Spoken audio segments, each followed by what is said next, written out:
looking at what were the strengths and weaknesses of the Continental Army.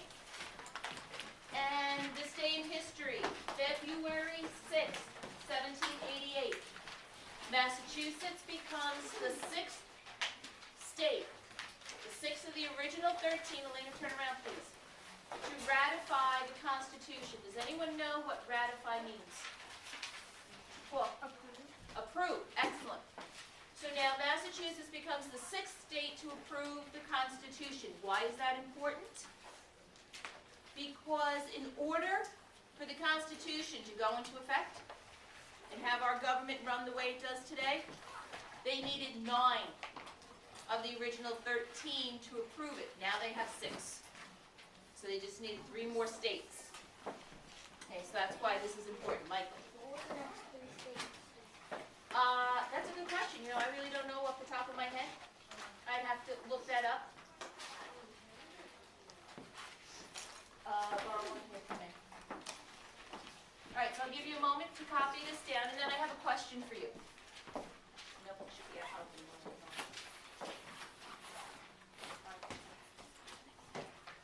Copy this down, and then I have a question for you. And hopefully all my sports fans in here will be able to answer it for me.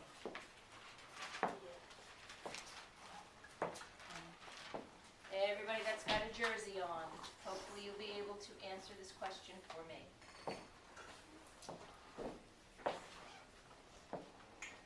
And I think I already know who I'm going to call on.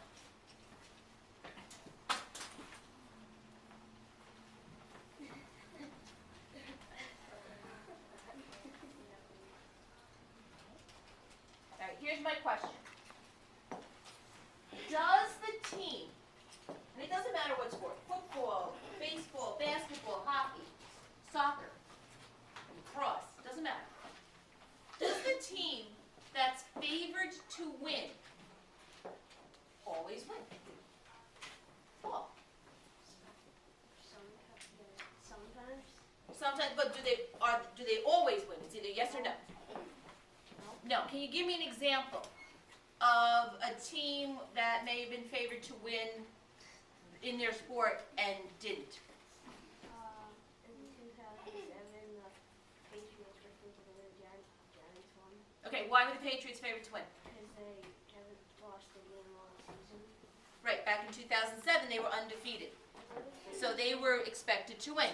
Excellent. Can anyone else give me another example of where you had a team that was favored to win but then didn't? Mary Kate. On Christmas Eve, some people wanted the Jets to win with the Giants on Saturday. Excellent. Who was favored to win that game? The Jets. The Giants versus the Packers. Excellent. Which just a couple weeks ago, right, when the Giants were playing the Packers. Most people didn't give the Giants a chance at winning that either. But they did win. Who was favored to win yesterday, by the way? Sean? The Patriots. Patriots. Okay. Think about baseball. Okay. How many times have we gone into a new baseball season and a certain team was picked to win the World Series? And go ahead, Paul. The Yankees are usually always picked for the World Series. And did they even make it to the World Series? Who was picked last year? Who was favored last year to win the World Series? Yeah, Philadelphia, the Phillies. Did they make it? No. So even though you have a team that can be favored, it can be heavily favored to win a game or to win a championship, even because on paper they look like they're the better team, they're not always the better team when they meet on the field, correct? Now, what does this, think about this for a moment, what does this have to do with what we're doing in social studies? How does this connect to the topic we're covering here? The British Army was trained, well trained, and more strong than the Continental Army. Excellent, exactly. When you look at what the British Army was at that time in 1775 through 1781, they were the best army in the world, weren't they? If anyone was to guess who should have won the American Revolution, everyone would have said the British. They were stronger. They had more resources. They had more supplies. I mean, on paper, you should have said, oh, without a doubt, the British Army should have won this war. Continental Army wasn't favored at all, were they? But as we know, who won that war? Continental Army. Okay? Exactly. Now, we're going to look at some of the strengths and weaknesses of the Continental Army. What helped to make that team, that army, win?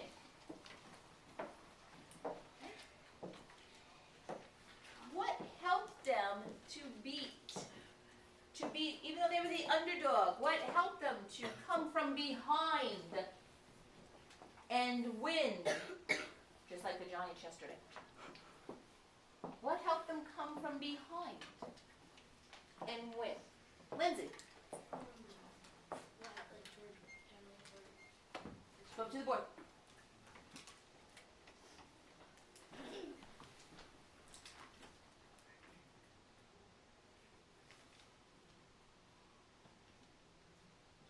Okay, oh, leave it right there for strengths. Okay, so right now let's copy strengths. You like that, Kieran? Okay. They were fighting for a cause they believed in. Patriots wanted freedom, didn't they? Yes or no? The Patriots wanted freedom. Yes. They believed in this. They wanted this. What about the soldiers in the British Army? Were they really fighting for something that they believed in? Why not, Julie? They were fighting for something they wanted. The British Army, the British soldiers? Well, they weren't in British soldiers. They weren't like they weren't like fighting for what they believed in because they well. You're on the right track. Come on. Because they pretty much wanted to prove that the colonies with Britain it's better. Okay. Michael? Also, didn't the colonists have the French helping them? Not at the beginning. That didn't happen until 1777. Oh, and the soldiers weren't really fighting for something they wanted. They were just getting paid. Exactly. The soldiers really weren't fighting for anything they wanted. The British soldiers, right? They were basically told, get on a ship, sail over to the colonies, and stop this rebellion. They didn't live in the colonies, right? They have homes in the colonies?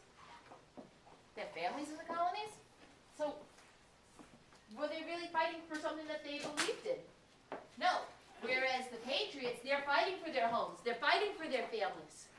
They're fighting for this whole idea of independence. That is something that they hold very dear to them. And even though they're the underdog, that helps them in their fight. They knew the land. Why is that important? The Continental Army knew the land. Brett, why is that important? Because they were able to know their way around, so they could know where to place attacks and they could Excellent. Say that louder so Patrick hears you. they knew where to have attacks or be able to sneak away from somewhere if they needed to. Isn't it easier to get around if you know where you're going? If you know the area versus all of a sudden you're in some place you've never been before and now you have to suddenly try and find your way around? Okay? And strategically, for placing attacks, for planning battles, Where's a good area to engage your enemy versus a bad area? Knowing the land and having that information gives you a strength. It gives you the upper hand. And like Lindsay said before, they had a great leader in. They had a great leader in. Who was their leader? Say it louder. Yeah, they had a great leader in George Washington. Didn't he fight in a war prior to the Revolutionary War? No. What war was that he fought in? He fought in the French and Indian War. And what side did he fight on? The British. You think he learned some things about the way the British Army fought? Michael? Like their technique. Yeah, he knew their technique. Okay, he knew how they fought. He knew that there were certain things that they would not change. He also experienced those ambush attacks from the French and the Native Americans, right? So he takes that background, he takes that experience that he had from fighting in the French and Indian War, and he uses it now as the leader of the Continental Army. And he uses all of that against the British. He knew exactly what would work and wouldn't work.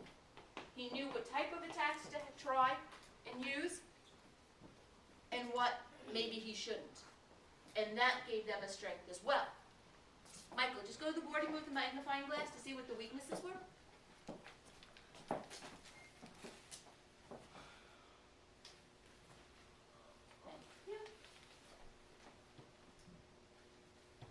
That's okay, you can do it. Yeah, was our army as strong as the British Army? How many, show of hands, would say our army was as strong as the British Army? Okay. You're right, we weren't. Remember I told you last week, Washington had to train a professional army? He had to take volunteers who signed up now, people who had been volunteer soldiers, who now signed up to be in the regular army. He had to take those men, he had to train them, he had to make them into soldiers as he was fighting the most powerful army in the world. He didn't have a year to train them. He didn't have 6 months to train them. He didn't even have 6 weeks to train them. This was, okay guys, you're in the army now, and you're getting your training on the job as we're actually fighting the British. Okay? So, we didn't have a strong army. Guys, we did not have a lot of supplies.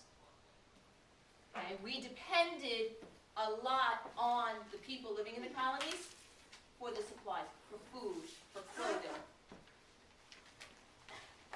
And the Second Continental Congress, that was the acting government for the United States now, had no money. It really had no money. So because it doesn't have money, can it give Washington money to get supplies that he needs? Okay? Not at all. So if you look at, yep, that's what I said, they relied on the colonists themselves to help them. Later on. That doesn't come till after Saratoga in 1777. Right now, at the beginning of the war, France, Spain, the Netherlands, they're watching. They're on the sidelines, okay? And they're watching to see what happens. If they think that the Americans have a shot at beating the British, they'll step in and help. But if it looks like they're just going to get crushed by the British, then oh well. Maybe we'll help, maybe we won't. But they were on the sidelines. They were watching and they were waiting to see. And Saratoga was that moment where those countries said, hey, you know what? Maybe with some help, they can crush the British. Lindsay. Weren't they like farmers that had more experience than they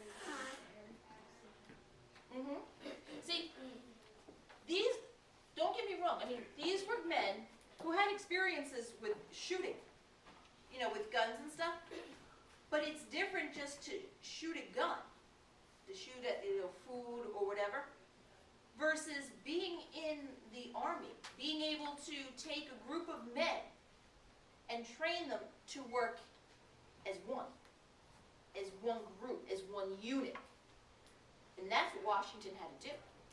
Okay, he had to take men who were not used to being given orders and now make them follow orders.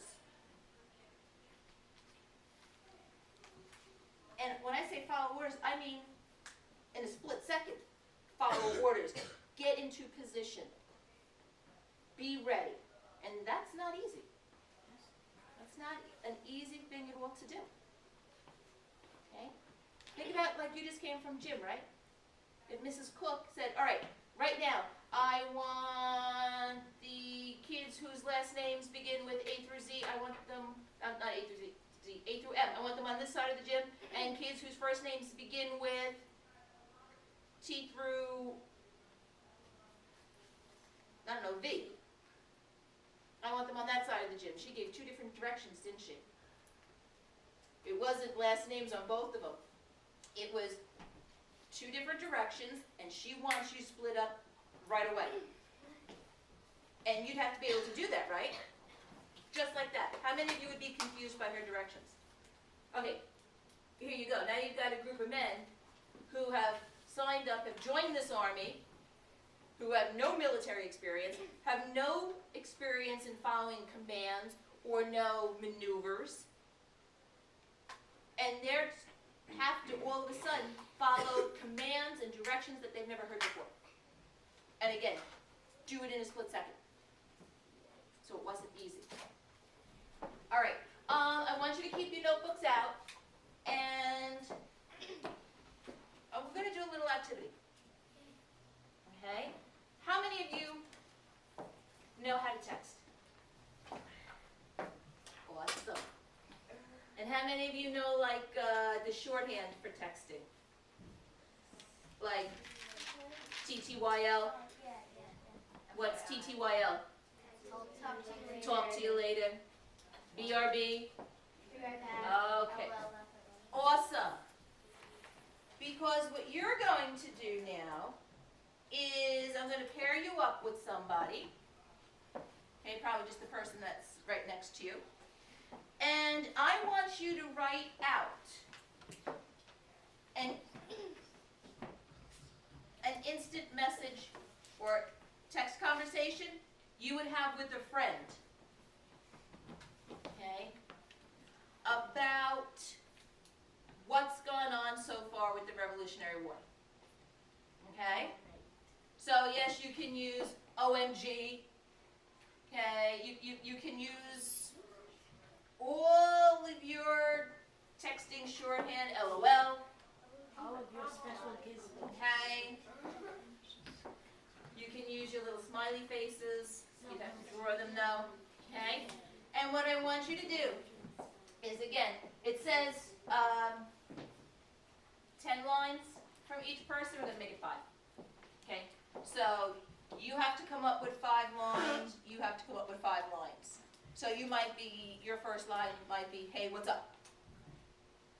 Your first line might be, not much, and whatever. And then go into, yes.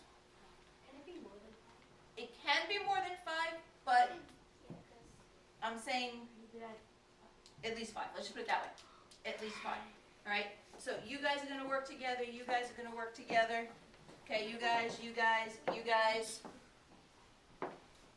Blaze and Jaylee, you'll work together. Michael and Frederick, you'll work together. And then you guys, and you guys. All right?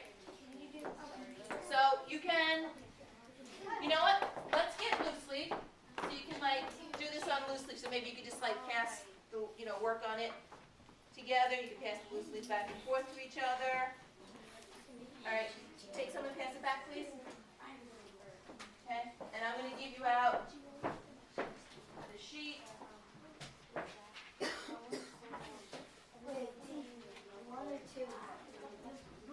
You can use one piece of loose leaf, that's fine.